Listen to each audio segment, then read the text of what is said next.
Assalamualaikum, saya Widi Mutakin, founder dari Expose Studio dan Edu Talenta.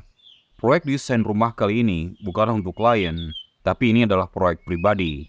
Pada dasarnya, ini adalah proyek renovasi ulang rumah milik keluarga yang berlokasi di daerah Bukit Tinggi, Sumatera Barat. Kalau teman-teman penasaran, software apa yang saya gunakan untuk membuat ini semua? Saya menggunakan Blender untuk mendesain denah, 3D modeling, texturing, dan lighting. Kemudian saya ekspor datanya ke D5 Render. Semua pepohonan saya tambahkan di D5 Render dan kemudian render animasinya. Pintu pertama setelah garasi adalah ke gudang.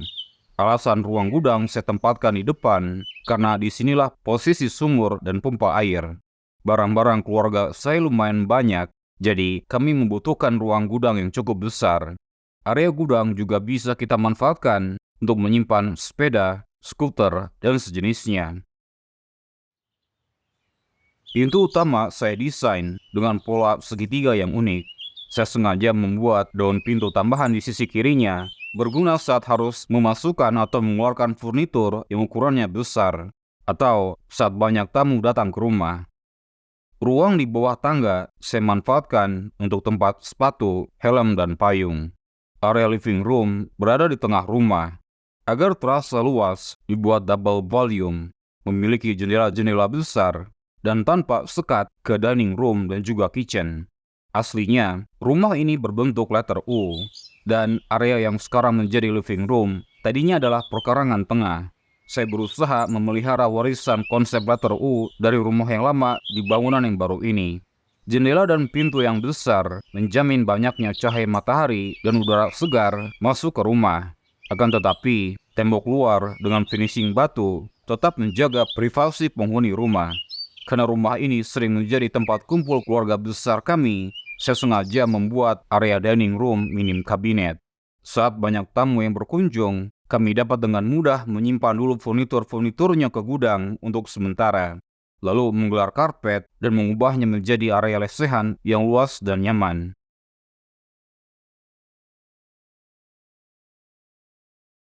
Di samping dining area, ada kamar mandi.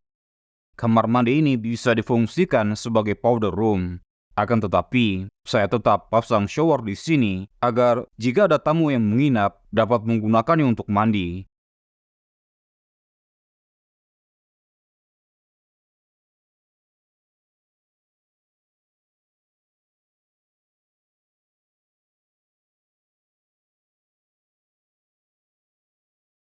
Ruangan kecil di sebelah kamar mandi adalah area servis, yaitu tempat kami menaruh kain pel, sapu, tempat sampah, dan sebagainya. Jika banyak tamu datang, bisa kita alih fungsikan sebagai kamar mandi untuk buang air kecil atau wudhu. Di lantai 1, di antara dining area dan kitchen, saya tempatkan sebuah kamar khusus untuk tamu menginap. Ada 2 kasur di kamar ini, dan jika masih dibutuhkan, 1 atau 2 kasur gulung masih dapat digelar di kamar ini. Cermin besar saya sediakan menempel pada pintu lemari geser untuk menghemat tempat. Kalau teman-teman butuh jasa desain rumah lengkap dengan interior dan animasinya seperti ini, silakan hubungi saya. Insya Allah, saya dan tim Expose Studio siap untuk membantu.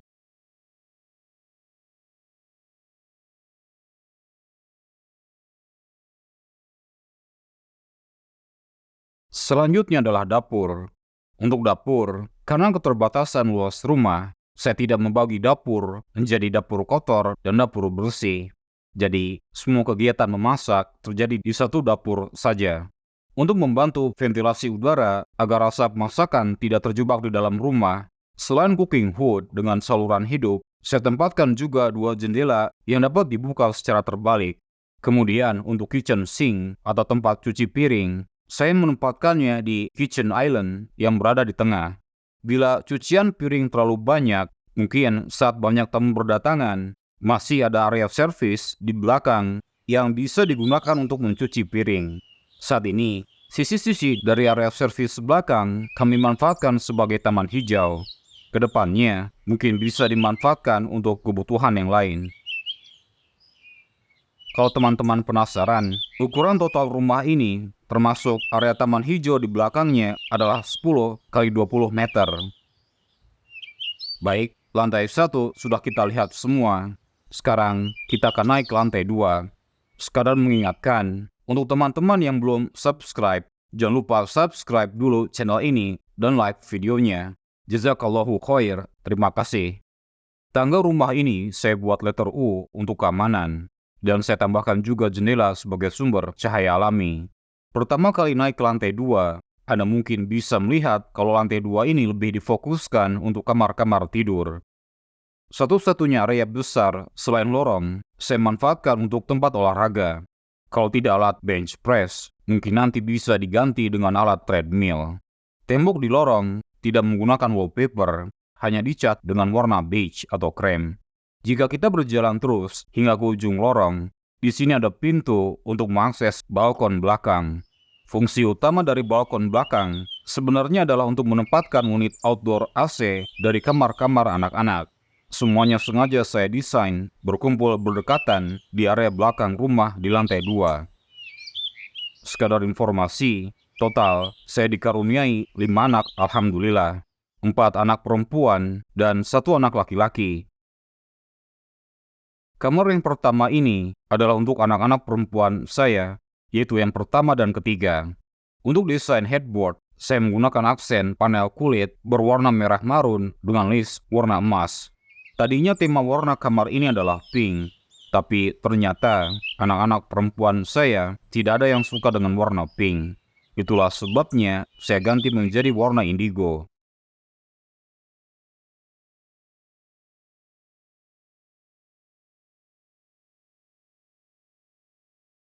Kamar berikutnya atau kamar di seberangnya adalah untuk anak-anak perempuan saya yang kedua dan keempat.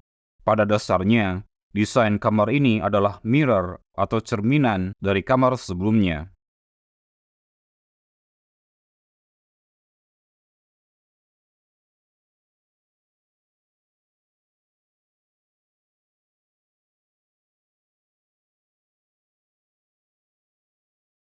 Berikutnya adalah kamar anak saya yang terakhir, yang laki-laki. Untuk desain headboard, saya menggunakan aksen marble slab yang besar. Perlu Anda ketahui bahwa saat ini sudah tersedia produk marble slab artificial dalam bentuk wallboard. Sekilas sangat mirip dengan marble atau marmer yang asli, tapi tentunya dengan harga yang jauh lebih murah. Saya tempatkan cermin di antara kasur dan meja belajar. Keberadaan cermin bisa membuat ruangan terasa seolah lebih luas. Kita kembali ke lorong utama lantai 2.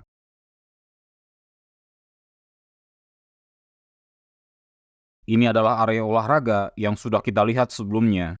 Karena keterbatasan lahan, anak-anak saya semuanya tidak memiliki kamar mandi khusus di kamar-kamar mereka.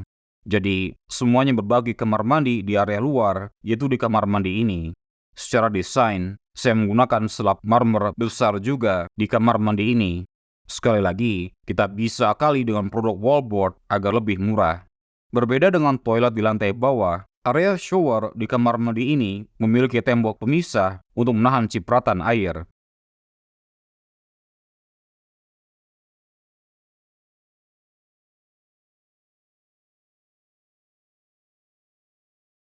Kita kembali ke lorong lantai 2 lagi.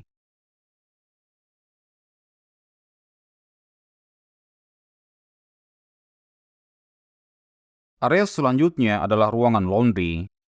Di ruangan inilah kita bisa menemukan alat setrika, mesin cuci, dan juga mesin pengering. Ruangan ini sengaja didesain tepat bersebelahan dengan area jemur untuk kemudahan. Untuk mendapatkan angin dan juga sebagian cahaya matahari pagi, tembok di sekitar area jemur dibuat dari bata roster. Dari area jemur ini, saya tempatkan tangga dinding untuk naik ke area rooftop. Di area rooftop, terdapat toren atau tangki air dan juga panel solar. Area atas tidak terlalu menarik untuk dilihat, jadi kita kembali masuk lagi.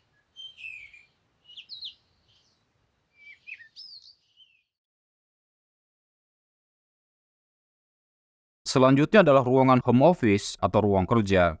Di ruangan inilah saya bekerja sehari-hari membuat desain atau membuat konten. Kalau Anda perhatikan, saya pasang banyak sekali akustik foam di ruangan ini. Tujuannya adalah untuk mengurangi pantulan suara saat saya merekam audio. Barang-barang kantor saya juga terbilang banyak, itulah sebabnya saya butuh kabinet besar untuk menyimpan mereka. Setidaknya agar tidak terlihat berceceran dan berantakan.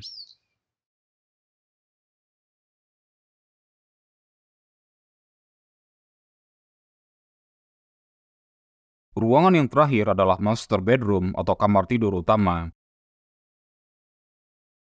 Karena kami tidak memiliki area walk-in closet khusus, kami butuh wardrobe yang cukup besar untuk dapat menyimpan semua pakaian kami. Itulah sebabnya wardrobe di kamar ini saya desain berbentuk letter L. Sebagiannya bertujuan untuk menciptakan semacam lorong dari pintu masuk kamar. Untuk desain headboard, saya banyak menggunakan aksen kayu yang dibuat diagonal dengan tambahan list warna emas untuk menciptakan kesan mewah.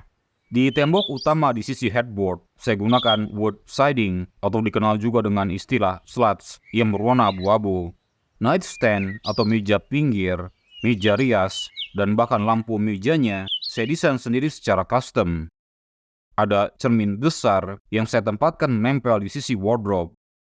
Berbeda dengan kamar anak-anak, kamar utama ini memiliki kamar mandi khusus di dalamnya. Saya menggunakan permainan lampu LED yang seolah seperti air hujan yang turun berjatuhan dari langit.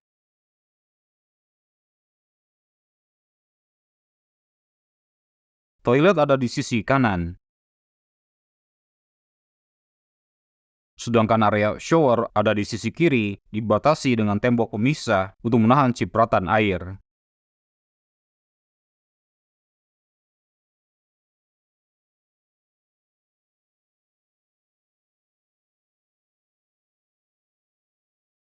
Sekarang, mari kita pergi ke area balkon depan.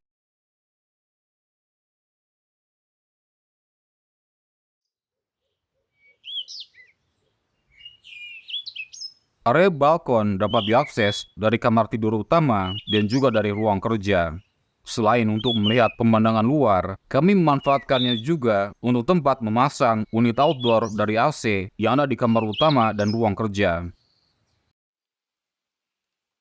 Demikian video ini saya buat, semoga bisa memberikan inspirasi untuk teman-teman sekalian. Terima kasih sudah menonton, jangan lupa subscribe dan like videonya. Wassalamualaikum.